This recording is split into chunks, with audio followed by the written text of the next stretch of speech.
नमस्कार, मैं हूं नरेश शर्मा। दिल्ली के इंडिया इंटरनेशनल सेंटर में एक कार्यक्रम रखा गया है और उस कार्यक्रम का विषय है 370 और 35A को हटाए जाने और जम्मू कश्मीर को स्टेटहुड का दर्जा देना और जम्मू कश्मीर में चुनाव करवाए जाने का जो विषय है वो इस कार्यक्रम का विषय था।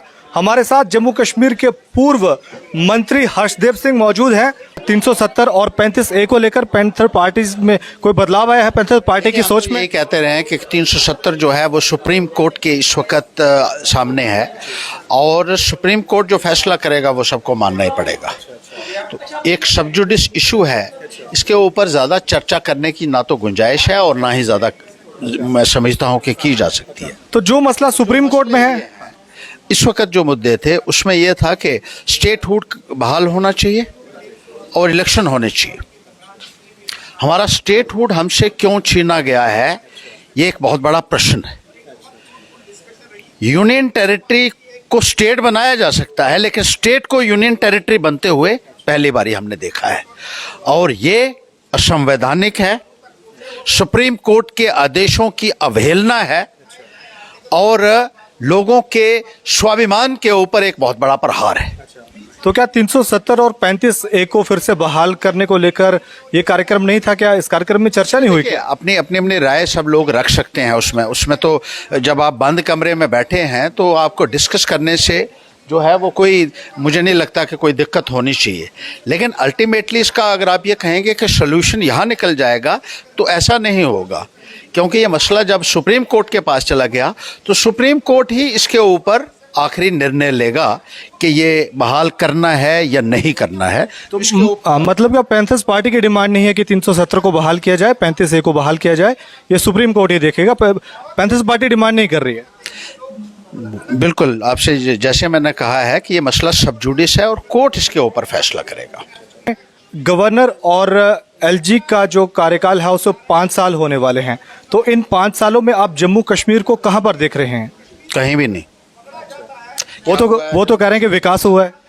वो जो मर्जी कहते रहे, लोग क्या कहते हैं वो मायने रखता है और लोग ये कहते हैं कि कुछ नहीं हो रहा है, कुछ नहीं हुआ है, भ्रष्टाचार है, तानाशाही है, विकास नाम की कोई चीज़ नहीं हो रही है और जो अफसरशाही है उसका बोलबाला है, आम आदमी की कोई सुनवाई नहीं है। ये कुछ हो रहा है जम्मू कश्मीर के अंदर। इसके अलावा कोई हो रहा हो तो बताइए, हम भी देखें कि क्या हो रहा है। मतलब कोई विकास नहीं हो रहा? आपके सामने है। विकास कहना और जमीनी सतह के ऊपर दिखाना दो अलग अलग बातें हैं। आप बयान जो मर्जी दे लें, लेकिन जब तक आप उसको ज़मीनी सतह के ऊपर लोगों को दिखाते नहीं, उसका फ़ायदा लोगों को नहीं मिलता है, तो वो बेमायने है। अच्छा, विपक्षी एकता की बात हो रही है सर, तो क्या लगता है कि जम्मू कश्मीर में जो अपोजिशन है वो अगर अभी अगले साल तो लोकसभा इलेक्शन भी होंगे और उसके बाद हो सकता है कि विधानसभा के इलेक्शन भी हो जाएं, तो विपक्षी एकता जम्मू कश्मीर में कितनी है और कितनी संभावना है कि जम्मू कश्मीर में जो विपक्ष की पार्टियां हैं वो आने वाले समय में एकजुट होंगी और पैंथर पार्टी का जो स्टैंड है वो क्या रहेगा? देखिए, एकता की बात तब आएगी विपक्ष की जब इलेक्शन हो। यहाँ तो इलेक्शन ही नहीं हो रही है, तो सबसे पहले तो इलेक्शन हमको करवानी है और उसीलिए ये आवाज़ उठाई जा रही है कि जम्मू कश्मीर के लोगों को अपने जमहूरी अधिकारों से वंचित क्यों रखा गया है। संविधान ये कहता है कि इलेक्शन होने चाहिए, वक्त पे इलेक्शन होने चाहिए। सुप्रीम कोर्ट ये कहता है कि वक्त के ऊपर इलेक्शन होने चाहिए। सुप्रीम कोर्ट कहता है election should not only be free and fair but they have to be periodic, time time पे होने चाहिए। और सुप्रीम कोर्ट ने यह कहा है कि जहां prematurely, whenever assembly is prematurely dissolved, elections need to be held within a period of 6 months। यहाँ तो 5 साल हो चुके हैं, यहाँ तो इलेक्शन कोई नहीं करवाने के लिए तैयार है। इतनी तानाशाही है, इतनी डिक्टेटरशिप यहाँ चल रही है जिसको आप जो है आज तक कहीं हिंदुस्तान में देखने को मिली नहीं होगी। आप अगर सोचते हैं कि लोगों को दबाकर आप चल सकते हैं, डरा कर चला सकते हैं, धमका कर चला सकते हैं, तो बहुत बड़ी गलतफहमी है इस सरकार की। तो क्या जम्मू कश्मीर में दबाया जा रहा है लोगों की आवाज़? आपके सामने है, आपके सामने है सब कुछ जो हो रहा है जम्मू कश्मीर के अंदर। अच्छा, पैंथर्स पार्टी की सर बात करते हैं अब, पैंथर्स पार्टी पिछले कुछ दौर से काफ़ी उथल पुथल पैंथर पार्टी में रही है, तो क्या आपको लगता है कि आने वाले समय में पैंथर पार्टी जम्मू कश्मीर में मजबूत हो पाएगी, वो बीजेपी को वो चुनौती दे पाएगी, या दूसरी जो पॉलिटिकल पार्टीज हैं उसके बराबर वो खड़ी हो पाएगी? देखिए, उथल पुथल हर पार्टी में होती है, किस में नहीं होती है? सब में होती है। लेकिन पैंथर्स पार्टी एक ऐसी पार्टी है जो हर मुद्दे के ऊपर लोगों के साथ खड़ी है। लोगों का जब भी कोई इशू होता है, जब भी लोगों को कोई परेशानी आती है, कोई ऐसा कानून बनता है जो लोगों के हित में नहीं है, तो पैंथर्स पार्टी एक ऐसी पार्टी है जिससे लोगों को उम्मीद वाबस्ता है, जिससे कि ये पार्टी हमारे साथ खड़ा होगी और खड़ा होती है और लोगों के लिए लड़ती है और लड़ रही है, और जिससे उम्मीदें हैं लोगों को कि ये हमारे साथ खड़े होंगे। आप देख रहे हैं कि तमाम लोगों ने पार्टी के दूसरी पार्टी को जो नेता था उन्होंने बीजेपी के सामने जो है घुटने टेक दिए हैं और बीजेपी के सामने सरेंडर हो गया है। लेकिन पैंथर्स पार्टी आज भी खड़ी है, हम लोग खड़े हैं और लड़ रहे हैं, तानाशाही के खिलाफ लड़ रहे हैं, भ्रष्टाचार के खिलाफ लड़ रहे हैं, बेरोजगारी के खिलाफ लड़ रहे हैं, नौजवानों के साथ जो सलूक किया जा रहा है उसके खिलाफ लड़ रहे हैं। कई सारे बड़े जो पैंथर्स पार्टी के नेता थे जो चुनाव जीत सकते थे, जिन्होंने कभी चुनाव जीता है, वो तो पार्टी छोड़कर चले गए हैं। क्या उनको फिर से वापस लाने में आना जाना लगा रहता है?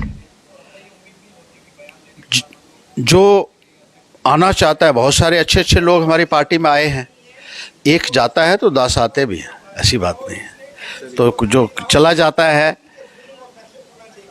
लेकिन चुनाव जीतने वाले तो कम ही होते हैं ना, चुनाव जीतने वाले तो कम ही आते हैं ना। नहीं, चुनाव जिताया जाता है। देखिए, ये नहीं है कि जीतने वाले आएंगे, ये पार्टी काम करेगी, उसका फ़ायदा लोगों को मिलेगा, बाकियों को मिलेगा, और वो भी चुनाव जीतेंगे। तो ये कौन से बन के यहाँ पार्टी में आए थे? इनको भी तो हमने ही बनाया। तो मतलब कि जब पार्टी कमज़ोर हुई तो वो छोड़ के चले गए, आपने बनाया था उनको? बिल्कुल बिल्कुल, वो चले गए, उससे कोई फ़र्क नहीं पड़ता, किसी के आने जाने से कोई फ़र्क नहीं। कोई कोशिश नहीं हो रही है कि वो आ जाएं एक बार फिर से और पार्टी को मजबूत करें? कोई कोशिश नहीं हो रही है। जो आदमी इतनी हिम्मत नहीं रखता है कि अपनी टांगों के ऊपर खड़ा हो सके, जिसको बैसाखियों की ज़रूरत है, वो पैंथर्स पार्टी में नहीं रह सकता। पैंथर्स पार्टी में रहना है तो खड़ा होना होगा जातियों के खिलाफ, तानाशाही के खिलाफ, जहाँ गलत हो रहा है। जो नहीं खड़ा हो सकता, जो कमज़ोर दिल के लोग हैं, वो नहीं खड़ा हो पा रहे हैं बीजेपी के सामने, तो वो छोड़ रहे हैं। तो कुछ परिवार के लोग भी पैंथर्स पार्टी के फ्यूचर को लेकर सवाल खड़े कर रहे थे, तो क्या आप सब कुछ सेटल हो गया है?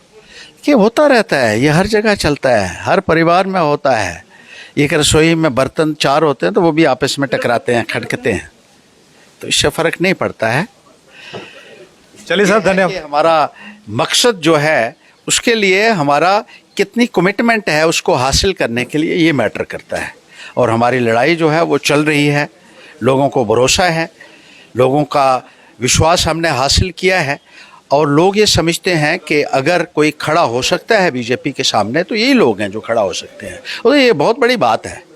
मैं अकेला था जब मैं पहली बार इलेक्शन लगा, 96 में अकेला जीता और बेस्ट एमएलए भी बना, फिर 4 एमएलए साथ में लेकर आया, और फिर जो है हमारी कारकर्दगी पूरे हिंदुस्तान में और विदेश में भी चर्चा हुई उसकी। तो आप कमिटमेंट से अगर काम करते हैं तो ये एक बहुत बड़ी तसल्ली अपने आप में है, और इसका फ़ायदा जो है वो पूरी पार्टी को भी मिलता है और पार्टी के साथ जुड़े हुए लोगों को भी मिलता है। चलिए सर, धन्यवाद बातचीत करने के लिए। तो ये थे हर्षदीप सिंह जी, जिन्होंने तमाम जम्मू कश्मीर से जुड़े हुए मुद्दों पर अपनी बातचीत रखी, और इनका कहना है कि वो जम्मू कश्मीर के स्टेटहुड की जो मांग है वो करते रहेंगे, और आने वाले समय में पैंथर्स पार्टी एक मजबूत ताकत जम्मू कश्मीर पर बनकर उभरेगी और मजबूती के साथ चुनाव लड़ेगी, और जो लोगों के जो मुद्दे हैं उनको उठाती रहेगी।